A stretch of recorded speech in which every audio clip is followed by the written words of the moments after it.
Ayan, hello mga boss. So pumasok yung last 2 natin na 2 all, hindi kinuha sa top 5. Si 9, hindi din kinuha sa top 5. I-slide yung probables natin na 362 and 338 binigay ko kanina.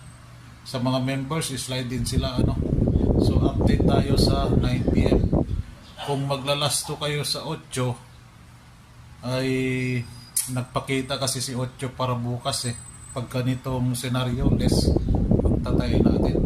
So wag niyo kalimutan yung 9 PM na maintain natin, So unang bola 683 369, si double yung binigay ko, si 199 lang ang hindi pwede doon, So additional ako double, 838. So good luck, 9 PM.